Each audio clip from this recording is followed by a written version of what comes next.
Le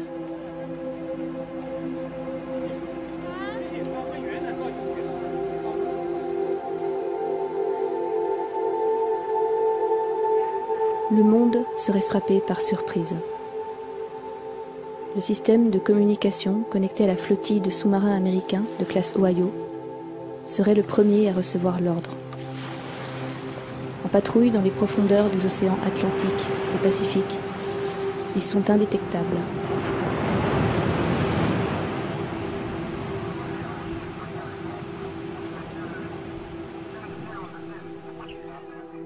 Sur les 18 sous-marins, 14 sont équipés de 24 missiles Trident chacun, Trident 1 et Trident 2. Les 4 autres sont armés de 154 missiles de croisière Tomahawk, pouvant être équipés d'une ogive nucléaire.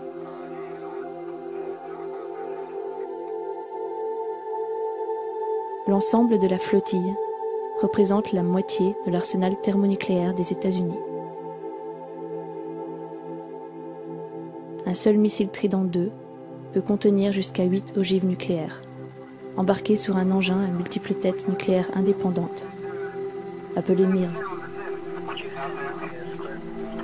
Une seule ogive W88 libère l'équivalent de 475 tonnes de TNT. Dans le cas d'un déploiement total, les États-Unis ont la capacité de lancer environ 400 missiles, équipés de 6 à 8 ogives chacun.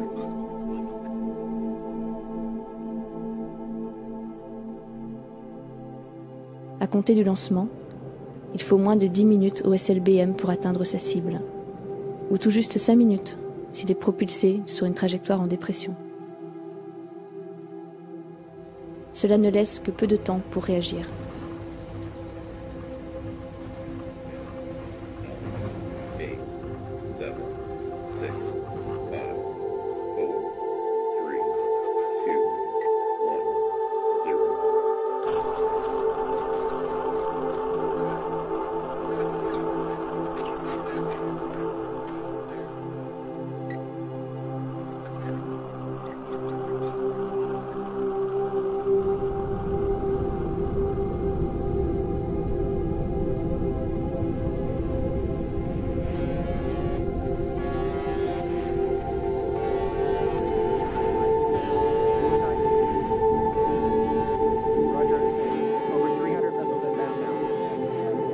Les premières lignes de radar en Russie, en Chine et ailleurs détecteront immédiatement la pluie de missiles.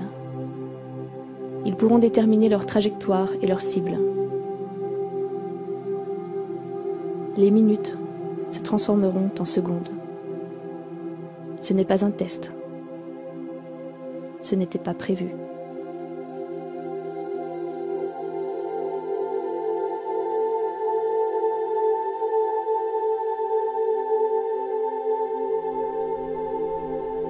Les systèmes de contrôle et de commande de l'arsenal nucléaire russe, établis sous l'ère soviétique, ne laissent que peu de temps pour écarter ou pour retarder une riposte totale.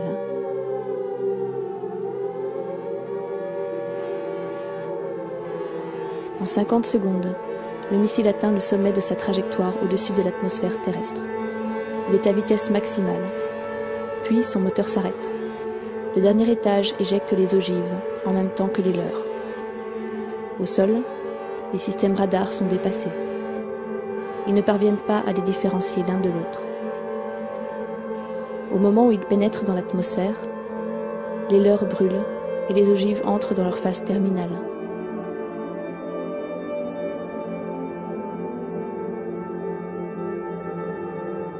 Il leur faudra moins de 180 secondes pour atteindre le sol.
that goes off in full in the first shot.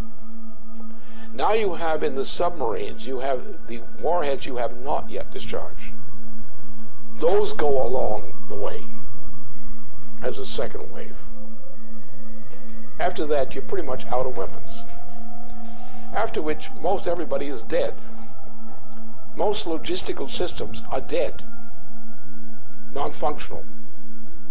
You have a situation where the effect of this kind of firing creates a continuing effect which may go for several years. Now, instead of having one bomb, which is really it's a nuclear super bomb with thermonuclear implications. Now, imagine you have the same kind of thing, or less, and you have not one big bomb. You have a whole barrage of such things. The exchange involves Russia. It involves China, which has a very significant thermonuclear arsenal. It implicitly involves India. It involves the United States. It involves the extermination, virtually, of Western Europe.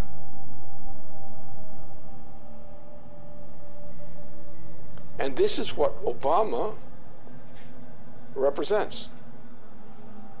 It's what he's intended.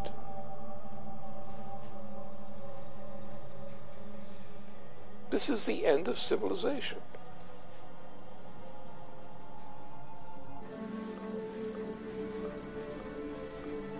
This is a full-scale commitment to an attack on the entire Eurasian continent, especially the Asian side. And it's a military operation with a full panoply of every kind of weapon for general, essentially a nuclear warfare capability, with all components. Submarines, various kinds of ships, a vast accumulation of U.S. troops in that whole region, with auxiliary side in. À la fin de l'année 2011, le président Barack Obama inaugurait le siècle pacifique, ou pivot pacifique, visant à étendre la présence militaire américaine sur les théâtres d'opérations navales des océans Pacifique et Indien. Cette expansion a été perçue comme une tentative de contenir la Chine et d'affaiblir sa souveraineté dans la région par une présence accrue à ses frontières.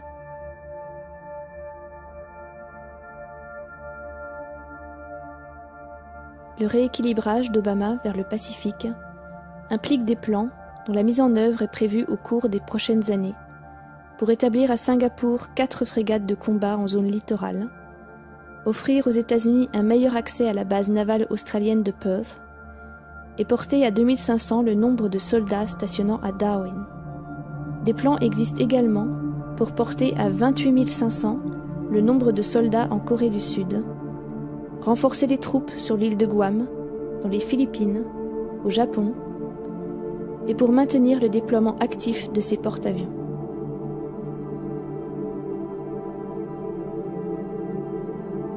La Chine a répondu à cette présence accrue des États-Unis dans le Pacifique par la stratégie anti-accès, visant à maintenir ses adversaires hors des territoires stratégiques longeant la frontière chinoise, particulièrement en mer de Chine orientale. De plus, la stratégie pacifique des États-Unis prévoit également la mise en place d'un bouclier antimissile en Corée du Sud, au Japon et en Australie, faisant face à l'Asie et au Moyen-Orient.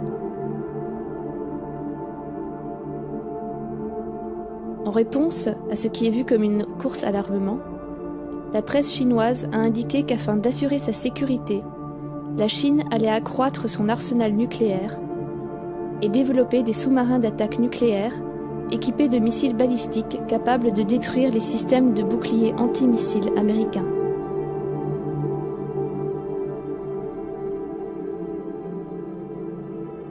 Plus tard, au cours du printemps 2012, plusieurs avertissements ont été lancés sur le fait qu'un tel système antimissile forcerait la Chine à changer sa politique nucléaire traditionnelle. Si elle était menacée, elle pourrait revoir sa politique qui exclut toute première frappe et considérer l'éventualité d'une attaque nucléaire. As a result, reductions in U.S. defense spending will not I repeat, will not come at the expense of the Asia-Pacific. My guidance is clear. As we plan and budget for the future, we will allocate the resources necessary to maintain our strong military presence in this region.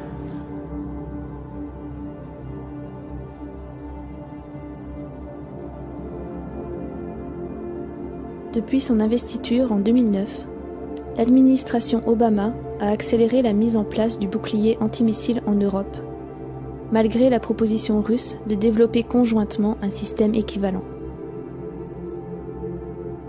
En mai 2012, l'OTAN a déclaré que la phase 1 du bouclier était opérationnelle.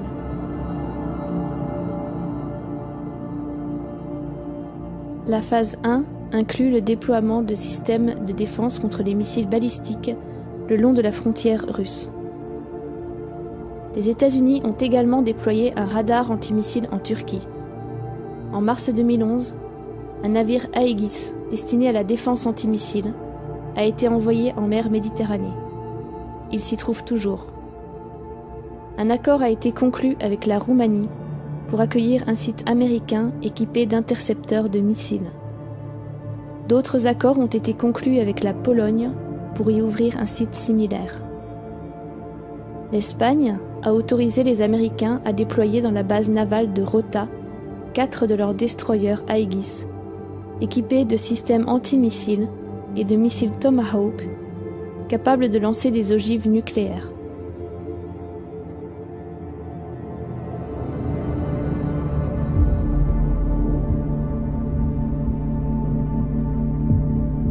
En réponse à l'inauguration de la phase 1, Nikolai Makarov, le chef d'état-major des forces armées russes, a averti que bien que la coopération entre la Russie et les États-Unis pour un système antimissile commun était une option tout à fait envisageable, la construction d'un bouclier antimissile aux frontières de la Russie était perçue comme une provocation et une atteinte à la sécurité russe. Les militaires envisageraient donc l'option d'une frappe préventive contre les sites américains, avec des missiles tactiques Iskander lancés depuis Kaliningrad, d'une portée allant jusqu'à 400 km et pouvant être équipés de têtes nucléaires. Размещение новых ударных вооружений на юге и северо-западе России. Для огневого поражения комплексов противоракетной обороны, включая развертывание ракетного комплекса «Искандер» в Калининградской области, представляет собой один из возможных вариантов разрушения инфраструктуры ПРО в Европе. С учетом дестабилизирующего характера системы ПРО, а именно создание иллюзии нанесения безнаказанного разоружающего удара, принятие решения об упреждающем применении имеющихся средств поражения будет приниматься в период обострения обстановки. Sur l'ensemble des pays membres de l'OTAN possèdent un arsenal nucléaire. On estime que la France possède un stock de 300 ogives. La Grande-Bretagne 225, dont 160 têtes nucléaires actives.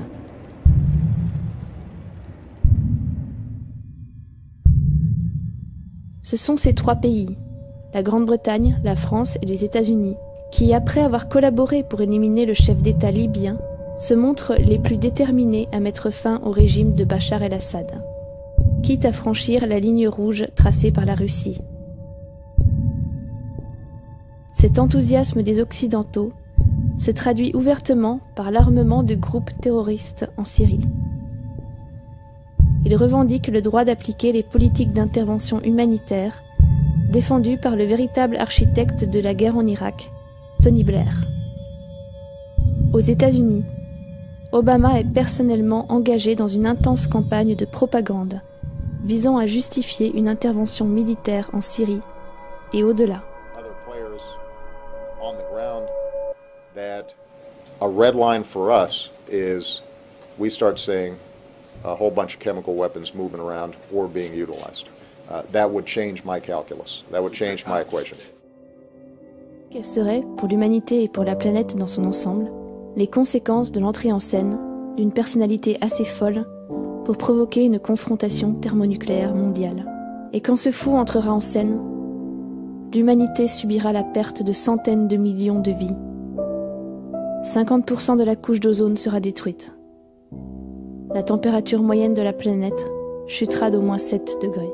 Et une très forte radioactivité empoisonnera l'atmosphère. En matière de guerre thermonucléaire, la décision ultime repose sur la personnalité des chefs d'État impliqués.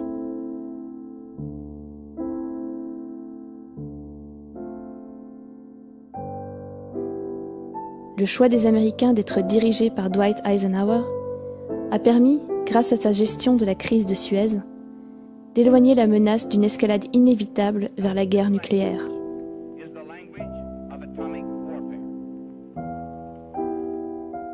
Avec John Kennedy comme commandant en chef, les Américains ont désigné une personnalité dévouée au progrès et à la paix.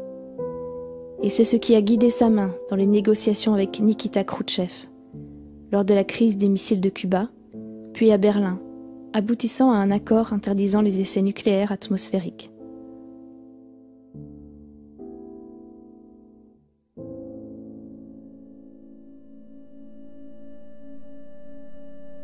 Aujourd'hui, les Américains ont choisi Barack Obama, qui dès le début de sa présidence mettait déjà en mouvement les instruments susceptibles de déclencher un holocauste nucléaire mondial.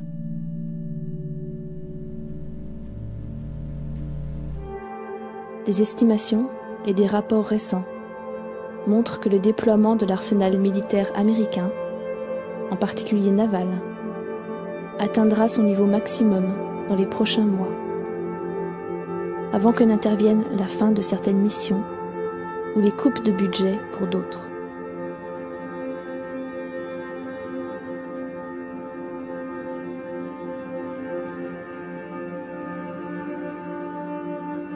Si une attaque devait être lancée,